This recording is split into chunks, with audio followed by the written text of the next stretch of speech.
With the sixth trumpet blast comes the greatest army that the world has ever imagined. 2/3 of American citizens would comprise this army if you took the number literally. So what are we supposed to make of that kind of otherworldly picture? They're coming with magic, with plagues and sulfur and fire. And how can this speak to us today? Let's dive in. Revelation 9:13-21. Then the sixth angel blew his trumpet, and I heard a voice from the four horns of the gold altar that is before God. It said to the sixth angel who had the trumpet, "Release the four angels who are bound at the great river Euphrates." Then the four angels who had been made ready for that hour, day, month, and year were released to kill 1/3 of humankind. The number of cavalry troops was 200 million. I heard their number, and this is the way I saw the horses and their riders in the vision. They had breastplates that were fiery red, dark blue, and yellow as sulfur. The horses' heads were like lion heads, and out of their mouths came fire, smoke, and sulfur. By these three plagues, 1/3 of humankind was killed, by the fire, smoke, and sulfur coming out of their mouths. The horses' power is in their mouths and their tails, for their tails are like snakes with heads that inflict injuries. The rest of humankind who weren't killed by these plagues didn't change their hearts and lives and turn from their handiwork. They didn't stop worshiping demons and idols made of gold, silver, bronze, stone, and wood, idols that can't see or hear or walk. They didn't turn away from their murders, their spells and drugs, their sexual immorality, or their stealing. So we're in the sixth angel blowing the trumpet, and we've been talking about this for the last couple of weeks. But one more recap: the trumpet, a blast in the Bible from Old and New Testament, was a warning against God's enemies, a call to war. It was also a way of God gathering up his elect, the people of God who have been scattered to the ends of the earth. And so it was both salvation and judgment kind of mingled within the trumpet. And we see again the altar. We've seen the altar back in chapter 6, where the saints who had been martyred were crying out for justice. We saw the altar last week, where the incense, the prayers of the people, were coming up to God's throne and then being thrown down to the earth to kind of kick off this judgment in the trumpets. And we keep talking about this trumpet blast.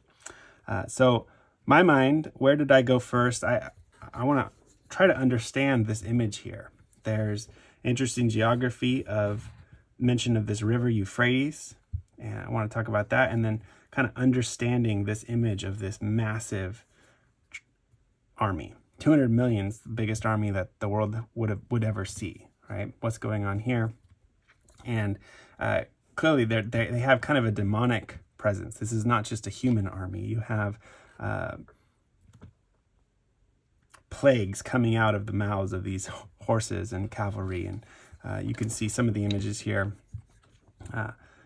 that these horses, without number, their riders, their breastplates are red, blue, and yellow as sulfur. And these colors correspond directly to the three plagues that are then talked about. Out of their mouths come fire, red fire, blue smoke, and yellow sulfur. And so these three plagues kind of correspond to the look of this demonic army coming out. And so what's going on here? Before we get to the end, this is kind of, I think, the kicker here to understand the whole thing is the end, verse 20 and 21. So I looked up Euphrates, and that was interesting. One, the first connection, biblically, it actually comes up on page 2. Back in Genesis 2, the description of Eden, one of the boundaries of Eden is the Euphrates River.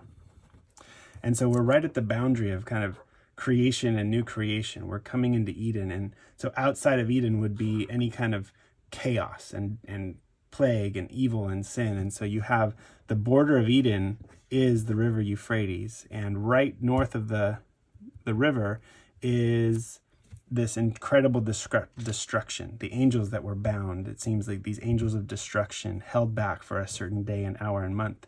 And with them comes the greatest army that the world has ever seen. So it's this picture of you're in the garden, you're in paradise, but right on the boundary of paradise is chaos ready to be unleashed. We talked about this last week. I want to bring this up again.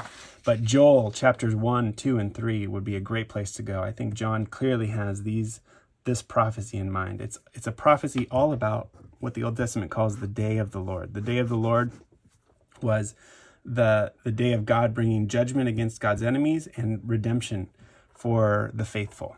And we read some of this last week. I won't belabor that too much, but here, again, here's another section in Joel. To you, Lord, I call, for fire has devoured the pastures in the wilderness, and the flames have burned up all the trees in the field.